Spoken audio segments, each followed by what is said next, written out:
नमस्कार दोस्तों। कैसे हैं आप लोग? आशा है आप कुशल से होंगे, स्वस्थ होंगे, मस्त होंगे। मैं रिटायर उप निरीक्षक उत्तराखंड पुलिस गिरीश चंद्र पांडे आज आपके सामने एक सर्विस के दौरान की नई जानकारी लेके आया हूँ। ये मैं बताऊँ आपको, बात है लगभग 83-84 की, वर्ष 83-84 की। तो उस समय की बात बताऊँ, बद्रीनाथ। तो वहाँ बर्फ़ काफ़ी भयंकर थी।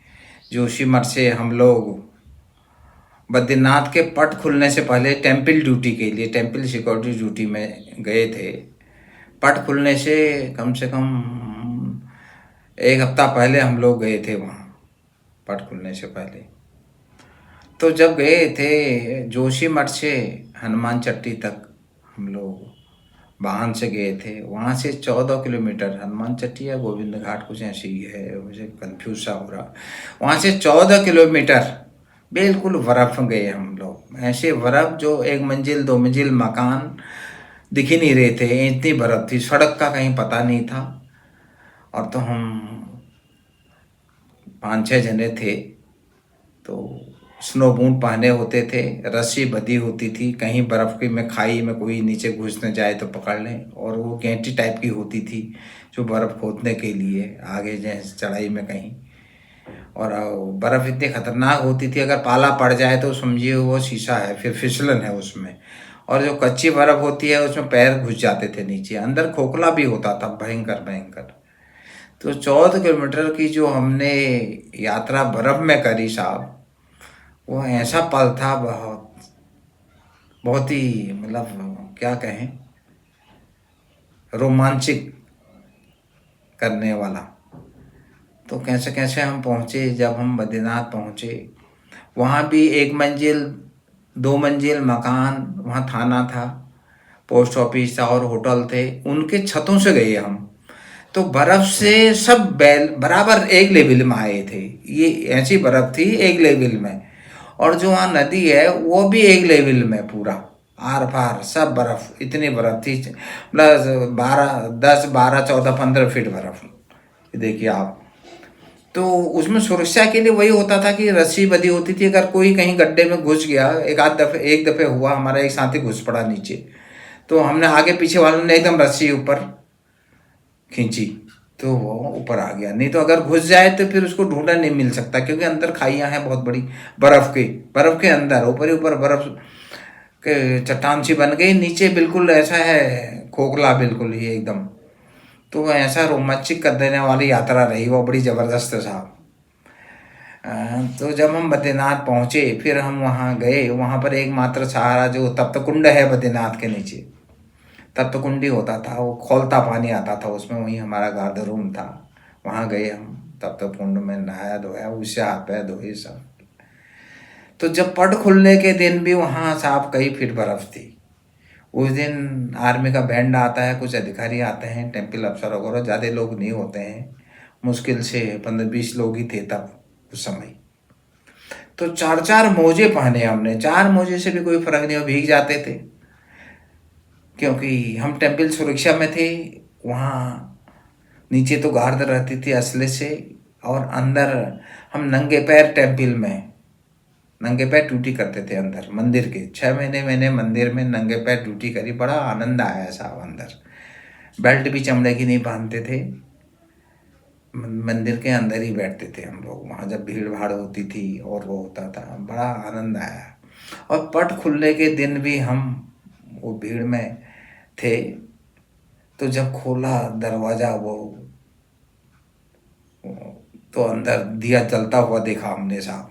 जैसे बड़ी कढ़ाई होती है ना, इतना बड़ा दिया है वो, जैसे एक कढ़ाई होती है बड़ी है। और उसमें जो तिल का तेल चलता है, वो दिए में जो है, जब पट बंद होते हैं उस समय उसको तिल का तेल से भर दिया जाता है। और वो तिल का तेल आता है टेरी नरेश, जो हमारे सांसद महोदया भी हैं, उसी परिवार से हैं। टेरी नरेश जो है, प्राचीन काल से वही प्रथा आ रही, उनके घर में तिल का तेल बनता है, वो महिलाएं निकालती हैं, ऐसा नहीं कोल्हू से या मशीन से नहीं। जैसे पहाड़ों में होती है, पहले से घरों में ही तिल का तेल निकालते थे घड़ी में, और उसी हिसाब से वो तिल का तेल उनके घर में महिलाओं द्वारा निकाला जाता है। वहाँ आसपास की महिलाएं सब इकट्ठा होकर निकालती हैं बद्रीनाथ मंदिर के लिए। वही तिल का तेल बद्रीनाथ मंदिर में उसी की बत्ती जलती है, मैं आपको बताऊं। तो बत्ती जलती हुई देखी साहब हमने, वो भाग्य, बड़ा आनंद आया। वो बड़ा ऐसा पल था, उसको देखी कौन देख सकता है उसको। इतने ही जितने लोग वहाँ गए हैं पट खुलने वक्त, पट खुलने वक्त जा नहीं सकता। अब इतनी बर्फ होती है, कुछ सरकारी कर्मचारी या मंदिर समिति के लोग उतने ही होते हैं, 2-4 लोकल लोग हो गए, 2-4 जो वहाँ के धर्माधिकारी पंडित लोग हैं, बस। बाकी और कहाँ जा ही नहीं सकते, इतनी बर्फ होती है। तो बड़ा आनंद आया साहब वहाँ पर। और जब वहाँ ठंड होती थी, हम वही कुंड में घुस जाते थे। खौलता पानी उस कुंड में होता है बद्रीनाथ मंदिर के नीचे हैं। और वहाँ जो रावल जी होते हैं पुजारी, वो साउथ के होते हैं, केरला के नंबूदिरी खानदान के। उनका ये होता है कि वो कुमारे ही होते हैं, जब तक कुमारे ही रहेंगे वहाँ पुजारी रहेंगे। प्राचीन मान्यता यह है कि नंबूदिरी खानदान में जिसके जनेऊ चमड़े की बनी हो पैदाइशी, वही वहाँ का पुजारी होता है। अब तो हमने वहाँ ऐसी जनेऊ तो देखी नहीं उनके पे, पर यह है कि उसी खानदान के पुजारी वहाँ होते हैं। तो यह है साहब वहाँ की कहानी। बड़ा आनंद आता था वहाँ मंदिर में, और ठंड तो इतनी होती थी विकराल। और उसी के पास मैं बताऊँ आपको, बद्रीनाथ मंदिर के पास ही माणा है, 3 किलोमीटर में। मैदान मैदान सा है।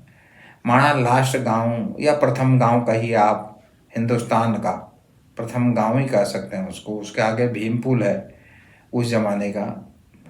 माणा गांव प्रथम गांव। माणा गांव के सामने एक कुबेर पर्वत है, उसकी कहानी बताऊँ मैं आपको। कुबेर पर्वत के बारे में यह है मान्यता कि जो वहाँ चले गया और वापिस आ गया, एक तिनका भी वहाँ से ले आया, तो समझो उसके तो वारे न्यारे हो गए। उसके वारे न्यारे हो गए। कुबेर पर्वत है वो। उसके ऊपर अब भी बताते थे कि जहाज नहीं जा सकते उस पर्वत के ऊपर, कोई भी जहाज वगैरह नहीं जा सकते हैं उसके ऊपर, ये मान्यता थी वहाँ की। और ये था कि जो वहाँ जाएगा, उस पर्वत पर चढ़ लेगा, तो वहाँ से एक तिनका भी ले आए तो उसके बस हो गया कल्याण, धन धान्य से परिपूर्ण।